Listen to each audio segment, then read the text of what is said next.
Welcome to episode 4 of renovating my bathroom while my husband's out of town so he can't tell me no.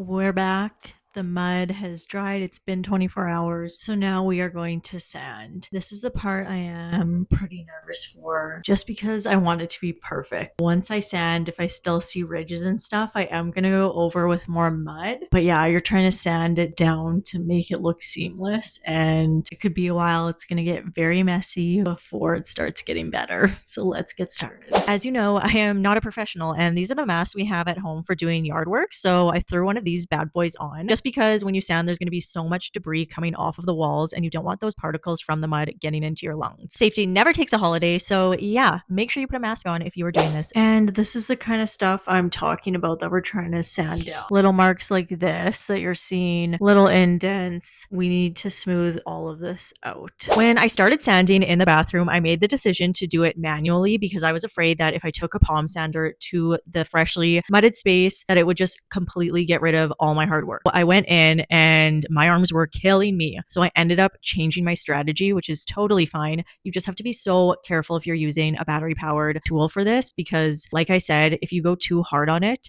you're going to get rid of all your work, and it takes you down to the drywall and tape so fast when you are using a battery powered tool. Let that be a warning. My grandpa, when he does this, he does it by hand. He does not take a battery operated tool whatsoever. He is going in like I am. That's the way I learned how to do it, and my arms were killing me, like I said, and I just could not do that. The sanding is done, and I look like I was in a snowstorm or a dust storm.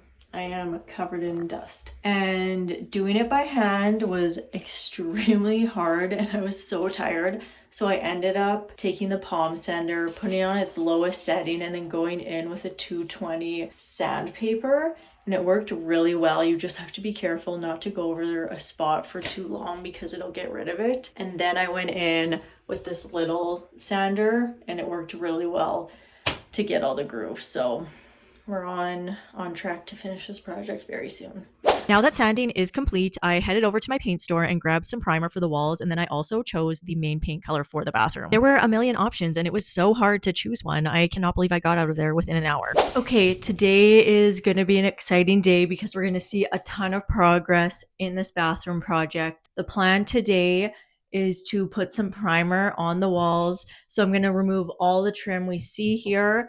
And that's why I'm dressed like this. These are my painting clothes because I am not the cleanest. I know paint is going to get everywhere. Once the primer's up, I'm going to start to install trim today.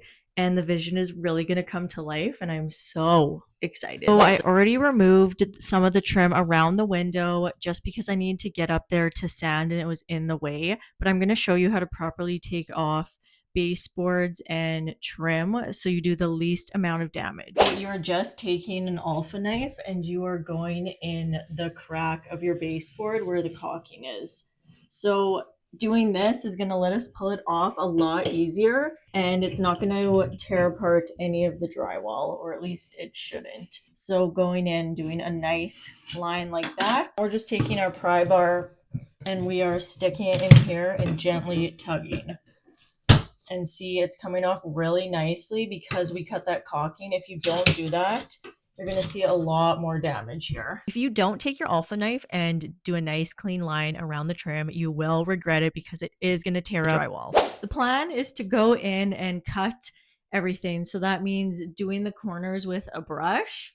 So on the ceiling, by the countertop, and then I'm going to roll the rest with a roller. Really straightforward. So let's get started. Lucky you guys, I had no footage from when I was sanding this room, so that's why I started to combine the following day where I started doing all the painting and trim work. Unfortunately, I'm going to make you guys wait till next Sunday to see how the paint and all the trim work goes. So make sure you hit that like and subscribe button so you don't miss out on next week's episode of Destroying My Bathroom while my husband's out of town so he can't tell me no.